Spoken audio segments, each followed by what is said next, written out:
Welcome to the channel, guys. My name is Havels420, and today I'm going to be getting into a review of the Coil Cyclone electric supercar that was released in Grand Theft Auto Online today. And you guys are going to want to stick around for this review in particular because this car is very unique and definitely worth taking a look at. So you guys can get it at Legendary Motorsport for a little under $1.9 million right now. It looks very similar to me like the ETR1. It has standard performance and visual upgrades, including a bunch of different liveries that are all basically pinstripes down the middle of the car.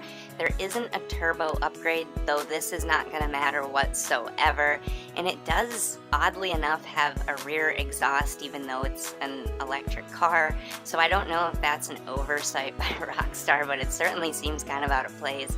You guys have the ability to change the primary and secondary colors on this car, so it isn't a one-tone, it's a two-tone car, and you guys can change the trim color of this car if that's something that you're into and you want to make your car look unique to you.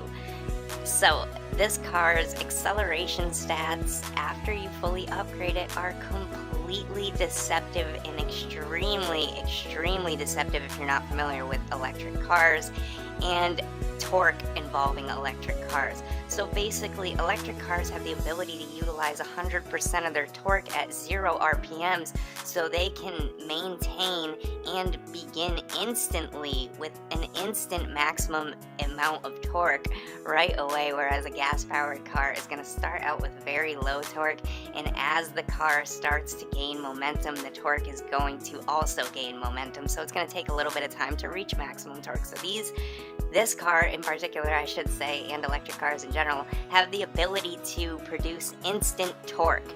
And this is the reason why this car is going to say that its acceleration isn't maximized, but this car is going to be the fastest car to accelerate in the game.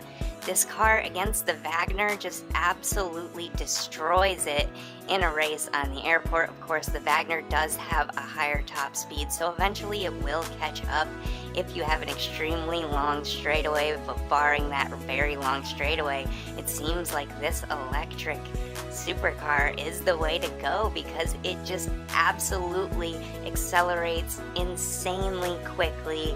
It has a very minimum initial wheel spin, but it does corner and slide very loosely and almost too loosely to a fault. It's drifty and floaty, which is cool because it gives it some versatility. Its traction level is like extremely low for this expensive of a car and a car in this category, but I think that's actually really cool because it gives it the versatility of being able to power slide and drift around the map, unlike some of the other supercars that seem like they're almost glued to the ground. So the car is going to make no sound other than basically air going through the engine, or like a really airy sound, and it almost increases the light feel of the car, so the car feels pretty light and shifty as it is, but like the lack of an engine sound almost makes it feel like it's moving faster.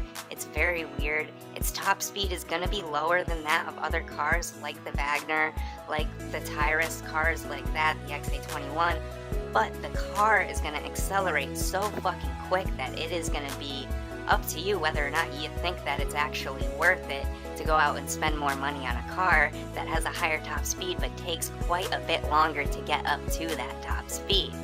So it's going to definitely take some getting used to. Overall, the handling to me is pretty loose and it could be a little tighter, but it is impressive that it is so versatile that you could go out and power slide and drift around the map with this car, or you can try to utilize the handbrake along with the foot brake in order to corner effectively, and you can do it with some practice. So it is not impossible to make this car relatively decent in terms of cornering and turning, as long as you get used to that loose kind of turning, but you do have the ability to spin out a little easier in a car like this, so that's one of its small flaws.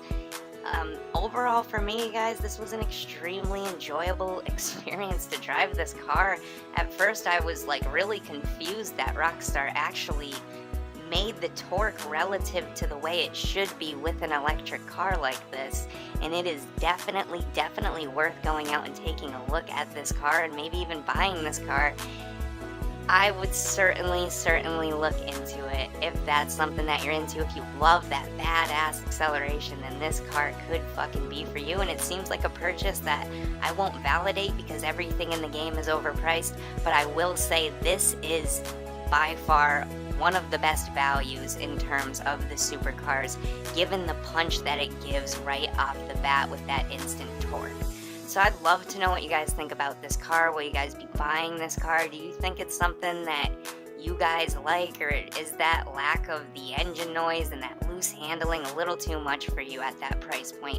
Definitely let me know. If you guys like the video, definitely please slap a like on it. If you don't like the video, then tap the dislike button. Whatever works. I can use any engagement that I can get. Thank you guys so much for coming to the channel. Hope you enjoyed the review. If you haven't subscribed to the channel yet and you like straightforward Grand Theft Auto Online content like this, definitely check out the channel. On that note, I will see you guys in the next video. Peace out.